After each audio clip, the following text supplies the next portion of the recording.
Olá, seja bem-vindo a esta edição do Unesp Notícias. Hoje você vai ver: Fábrica da Unesp em Botucatu conta com linha de ração para cães de pequeno porte. Professor da Unesp em Bauru é selecionado para a missão que vai ao continente antártico estudar fósseis congelados há milhões de anos. Unesp Notícias começa agora.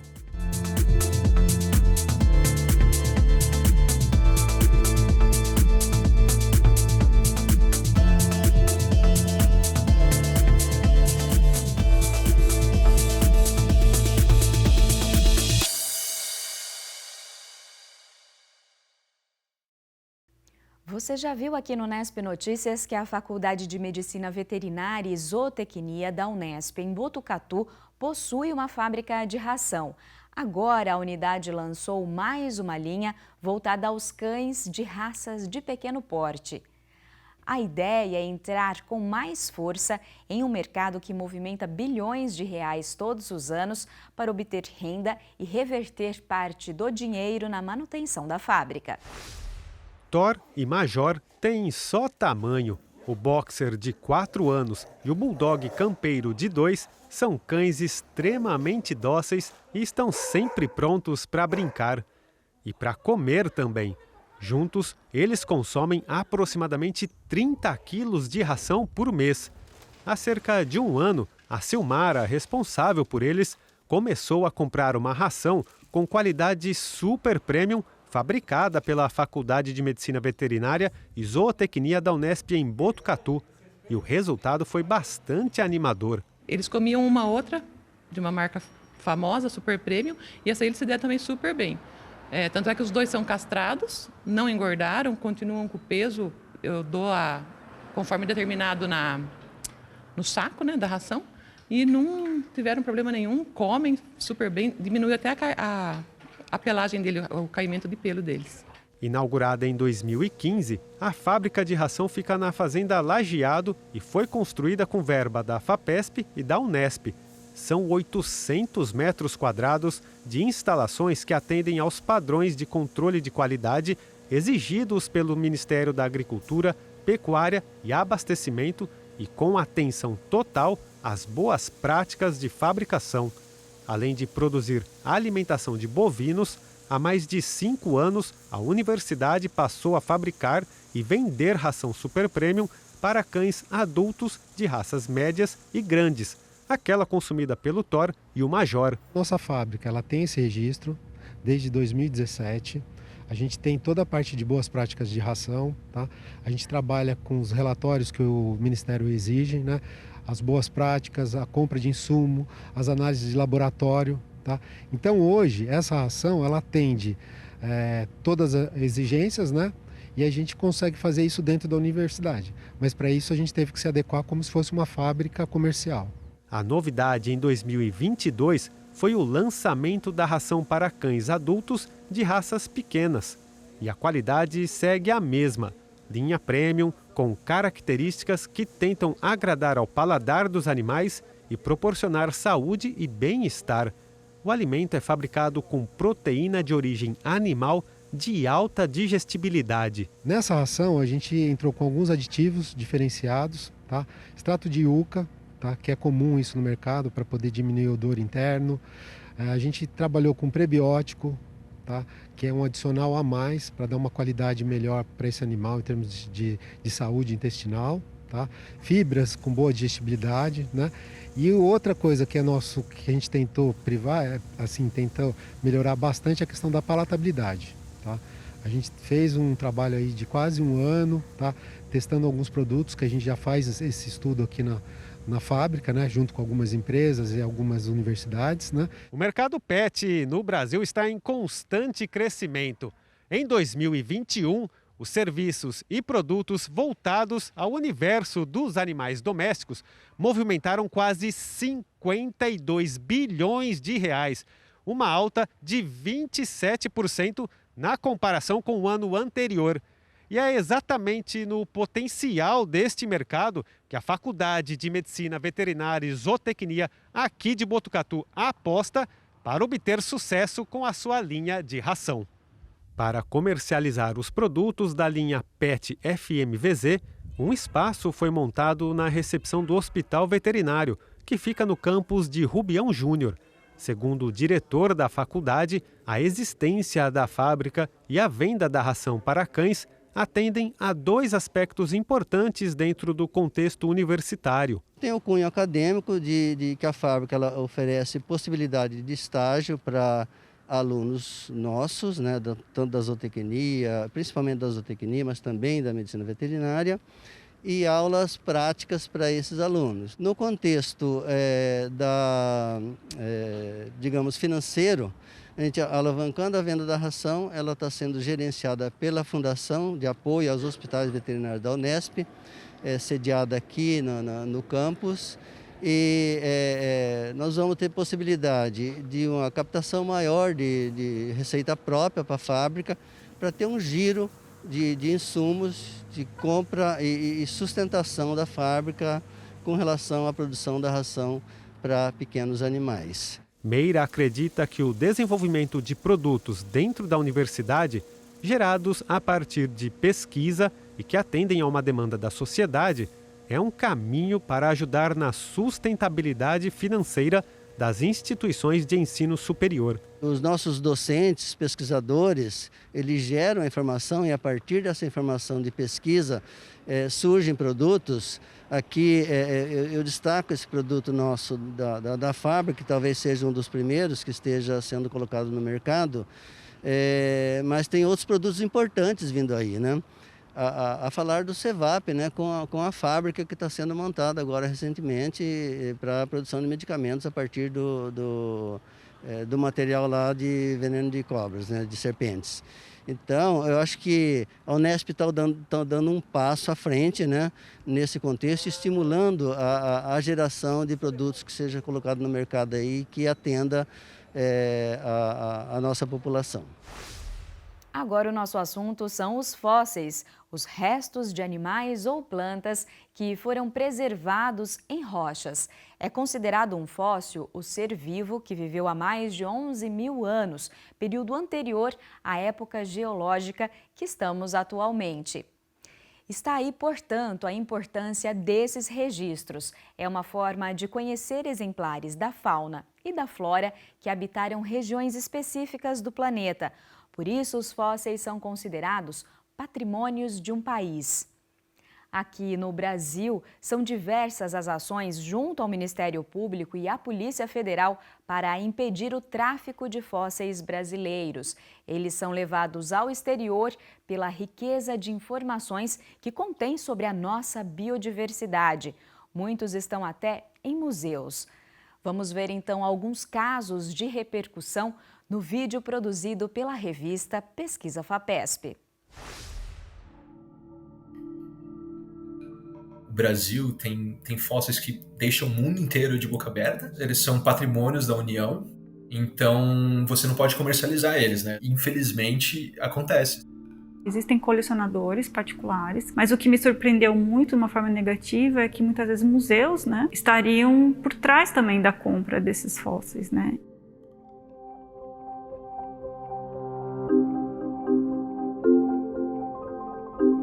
A questão de tráfico de fósseis no Brasil não é uma coisa nova, na verdade ela se estende há muitas décadas e não é um problema exclusivo do Brasil, é um problema que ocorre também em outros países do mundo.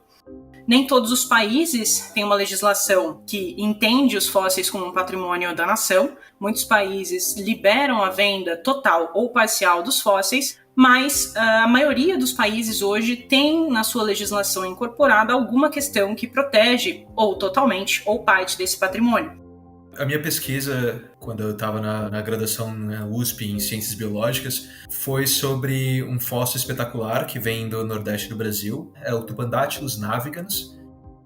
Essa espécie ela já foi descrita, existiam outros fósseis que foram encontrados, mas nunca acharam o esqueleto completo. Então esse exemplar ele é tão importante, especial no sentido de que a gente encontrou o organismo completo, né, com todos os ossos preservados. E isso é muito raro de encontrar.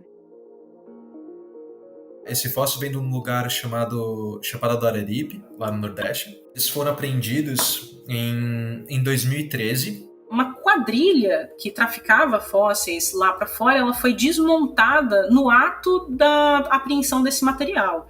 E o Tupandactylus chegou para a gente aqui no Instituto, né, na USP.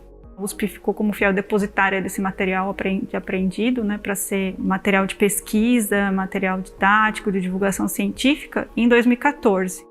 Saber como que esse bicho era é muito interessante, porque a gente consegue começar a entender, tá, será que esse bicho tinha um voo decente? Será que esse bicho era mais restrito ao chão? Então o esqueleto desse animal traz essas informações novas pra gente.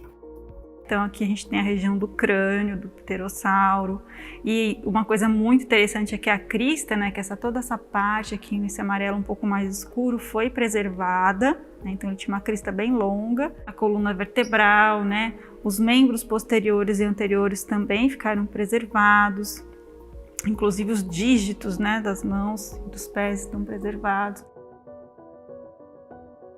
As duas regiões do Brasil que têm mais interesse, né, de países do exterior para a aquisição de fósseis são a Bacia do Araripe, pela qualidade da preservação desses materiais e também a sua importância científica, né? Eles datam de uma idade em que vários eventos biológicos importantes estavam acontecendo, então isso chama a atenção principalmente de pesquisadores. E também na Bacia do Paraná, a formação Irati, da onde saem os famosos fósseis de mesossauros. Então a gente ainda sofre até hoje nessas duas regiões, principalmente com o tráfico de fósseis. Principalmente dois lugares da Chapada do Araripe, que é a Formação Crato e a Formação Romualdo. É uma pedreira de extração desses calcários que eles são usados para pavimentação, para construção civil. Você tem inúmeros fósseis vindo desse lugar. Só que imagina, é uma pedreira, então ela está sempre em extração, ela está sempre sendo utilizada. Então eles vão tentar contactar o museu, deveriam, né? E aí você vai ter desde a pessoa que só vê o fóssil como um pedacinho de uma fonte de renda para tentar ajudar a família dele, então nem é o problema, até a pessoa que sabe que esses fósseis são extremamente valiosos, vão pegar e levar para algum outro lugar. Essa quadrilha que foi desmanchada no ato da apreensão dos fósseis, ela envolvia pessoas de vários países, incluindo alguns aqui do Brasil. Então esses fósseis eles eram removidos do Araripe, levados para São Paulo principalmente. Ali eles eram preparados, então encaminhados ou para o Aeroporto Internacional de Guarulhos ou para o Porto de Santos para serem levados principalmente para a Europa. Dentro da Europa seriam mais a Alemanha e o Reino Unido, e além da Europa a gente tem muitos fósseis brasileiros que vão parar nos Estados Unidos e também no Japão. O Ubirajara, ele é mais um dos fósseis do Araripe, né? É um fóssil excepcional, um fóssil de dinossauro que é relativamente raro na unidade onde ele foi encontrado, que é a Formação Crato. E o mais excepcional do Ubirajara é porque ele contém a preservação de penas, de estruturas, né, tegumentares, incluindo penas ornamentais, que seriam o mais antigo registro de estruturas ornamentais que serviriam para atração sexual em dinossauros. Justamente quando ele foi publicado é que os paleontólogos brasileiros e do mundo tomaram conhecimento da existência desse fóssil, né? Ninguém sabia que esse fóssil havia sido removido do Brasil até então. No artigo, os autores eles alegam que esse material saiu do Brasil em 1995 e foi levado para um museu na Alemanha, que é o Museu de História Natural de Karlsruhe, e teria ficado lá até então 25 anos aguardando descrição pelos autores, que incluem exclusivamente autores estrangeiros, nenhum autor brasileiro. 1995 é uma data posterior a algumas legislações importantes que protegem o patrimônio fossilífero brasileiro. Materiais importantes que, por exemplo, servem para a descrição de uma nova espécie, como é o caso do Ubirajara, obrigatoriamente devem retornar ao seu país de origem. Um dos argumentos usados pelo Museu Alemão e pelo Estado alemão, onde o fóssil está, para se recusar ao retorno do Ubirajara, é que, de acordo com uma convenção assinada pela Alemanha, o Ubirajara ele seria considerado agora patrimônio cultural da Alemanha e, por isso, não poderia retornar ao Brasil. O curioso é que o Brasil assina essa mesma convenção, que é uma convenção da Unesco, que trata sobre a transferência ilícita de bens culturais. Nesses lugares, no norte global, a venda e a compra de fóssil, ela é permitida por lei. Essa mentalidade onde, bom, chegou aqui, a gente pagou por esse fóssil, então qual é o problema da gente ter esse fóssil? Ignorando o fato de que ele saiu ilegalmente do país. Um dos casos que mais chamou a atenção recentemente é o caso de Cretapalpus vitari, o fóssil de uma aranha que homenageia inclusive Pablo Vittar, que estava em uma instituição nos Estados Unidos. Então, o autor dessa aranha, que era então um estudante de doutorado, ele estava acompanhando a discussão sobre o fóssil do Birajara na internet. Entrou em contato com paleontólogos brasileiros para intermediar o retorno, a repatriação desse material.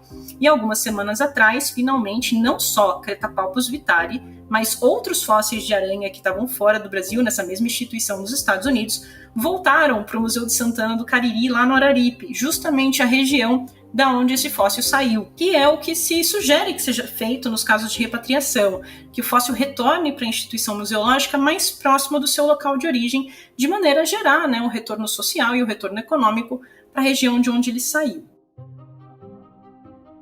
Pesquisadores do norte global, normalmente, eles se sentem no direito de explorarem as regiões do sul global sem fornecer um retorno para essas sociedades. Não precisa ser necessariamente um retorno econômico, mas seja um retorno de formação de pessoas, um retorno de produção de material educacional. Já que esse material saiu daqui, ele poderia ajudar, inclusive, a formar pesquisadores daqui, para que no futuro a gente possa ter colaborações saudáveis com esses pesquisadores do norte global.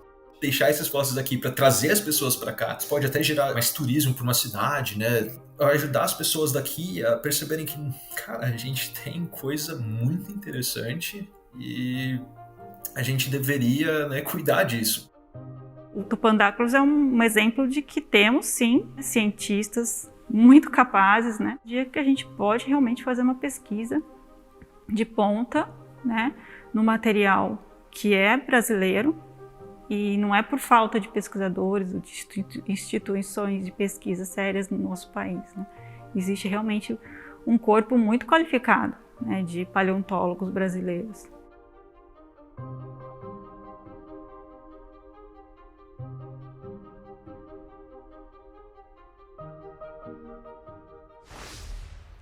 Muito interessante essa explicação da revista Pesquisa FAPESP sobre a importância dos fósseis e a necessidade de preservá-los para entender sobre a vida das espécies em diferentes épocas. E é sobre esse tema que eu converso com o professor Renato Guilardi, da Unesp em Bauru, que foi convidado para participar de uma missão que vai à Antártica justamente para desenvolver pesquisas com fósseis presentes nas geleiras e que ainda não foram analisados pela ciência. Professor, muito obrigada por aceitar o nosso convite e estar aqui hoje. Eu que agradeço o convite, muito obrigado.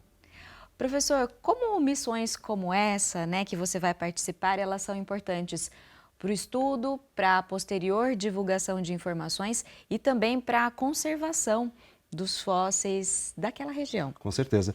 Lírio, a Antártica é um lugar que é totalmente inóspito dentro do nosso planeta. Só para você ter ideia, 70% da água doce do mundo está lá, guardada lá. E a gente não tem acesso a ela, Então, tudo que a gente faz, todo trabalho científico que a gente consegue fazer na Antártica é de suma importância para o desenvolvimento não só do nosso país, mas também para o planeta. É nesse contexto que a gente aqui da Unesp está indo, aqui da Faculdade de Ciências, está indo pela primeira vez na Antártica para tentar trabalhar em cima da área de paleontologia. A minha missão lá vai ser coletar alguns fósseis numa ilha em específica chamada James Ross, que fica 200 quilômetros da estação Comandante Ferraz, mais para sul, então um pouquinho mais frio ainda. E a função nossa é essa, procurar esses fósseis lá, tentar achá-los e trazer informações cruciais para o entendimento do nosso planeta. E nesse sentido, professor, como foi a sua seleção para integrar esse projeto? Você inscreveu um projeto, era um projeto já existente? Conta pra gente como que é esse trâmite para integrar uma missão como essa. Esses projetos eles são escritos com base em vários tipos diferentes de foco científico. Só para você ter ideia, o Brasil está dentro do projeto de pesquisa antártico desde 1975. O que a gente chama de ProAntar, esse projeto antártico, ele conta com mais ou menos 20 projetos científicos diferentes. E desses projetos científicos, 3 são relacionados à paleontologia. né? Os outros são relacionados a solo, a meteorologia e outras áreas muito importantes, clima, dentro da Antártica. Esses de paleontologia, o projeto ao qual estou vinculado chama Paleoantar. Esse Paleoantar é um projeto que tem o seu núcleo no Museu Nacional do Rio de Janeiro. A pesquisadora chefe desse projeto, a professora Juliana Saião, ela é do Museu Nacional do Rio de Janeiro e a função dela é agregar pesquisadores de diferentes áreas para que a gente tenha um trabalho mais conciso, mais embasado dentro do continente antártico. Nestas características, ela viu que o meu tipo de trabalho era fundamental para aquilo que ela estava querendo fazer naquela área. E nesse tipo de aspecto, então, ela me chamou para fazer parte do grupo, né? Então, eu faço parte de um grupo em específico, o Paleoantar, que está dentro do ProAntar, né? Um projeto antártico dentro, né, dos grandes projetos de pesquisa antártico, né? E, professor, especificamente, quais são as atividades que você vai desenvolver por lá? A gente vai ter uma atividade de coleta de fósseis em áreas que ainda não foram muito bem visualizadas pelo ser humano em relação a isso. A ideia inicial é a gente acampar nessa ilha por mais ou menos um mês, dependendo das condições climáticas. A gente vai ficar em 6 pessoas nesta ilha, neste um mês, cada um com uma barraquinha lá em específico, né? Teremos o nosso alpinista, que é a pessoa especializada da área para nos ajudar, né, nesse período. E a gente vai, nesse período, andar por toda a ilha. A gente calcula que andaremos por dia, em média, uns 10 quilômetros para ir atrás de afloramentos, que a gente chama, lugares onde a gente possa achar esses fósseis. Uma vez achando esses fósseis, o processo de coleta é totalmente diferenciado, já que tem um ambiente frio associado. Então, o que a gente vai precisar e necessitar fazer? A gente vai necessitar fazer todo um processo de visualizar esses fósseis, coletar os fósseis, descrever aonde eles estão sendo coletados. É um processo bem lento, bem moroso, mas necessário para o entendimento futuro científico daquela área. E vocês passaram por algum treinamento, ou vêm passando por algum treinamento para todo esse trabalho que vai ser desenvolvido por lá? Necessariamente, para ir para o continente antártico, a Marinha do Brasil exige um treinamento especial, que eles chamam de treinamento pré-antártico, TPA. A gente fica uma semana junto à Marinha, passando por uma série de exames físicos, exames psicológicos até, para ver se a gente tem condições de ficar de 2 a 3 meses isolados, né, naquela região, no continente branco, ao qual a gente chama, né? Então, sim, existe uma preparação física e até mental para a gente ficar um período lá meio isolado. Para você ter ideia, a comunicação lá não existe, só por telefone, por satélite, e isso ocorre bem delimitado. A gente tem comunicação assim 1 minuto ou 2 minutos por dia, na necessidade só, né? E para você, como tem sido essa preparação, professor? Olha, está sendo, para mim tudo é novo e assim, é um privilégio participar disso. Então, para mim é necessário a conscientização de que isso é um momento único na minha carreira, e não só na minha carreira, mas para a Faculdade de Ciências é muito importante esse tipo de trabalho que eu vou desenvolver lá, porque mostra que nós temos a capacitação científica junto a poucos países do nosso planeta. São pouquíssimos os países que têm condição de fazer esse tipo de trabalho em áreas tão inóspitas do nosso mundo. Professor, depois dessa etapa de coleta, como vai ser as seguintes etapas, né? Esse material vem para Bauru, vocês vão fazer análise por lá, como que vai funcionar?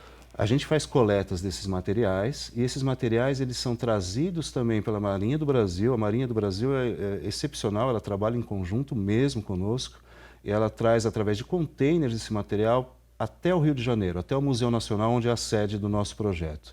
A partir do Museu Nacional há uma distribuição desse material aos pesquisadores, né, que trabalham em cima de determinados grupos.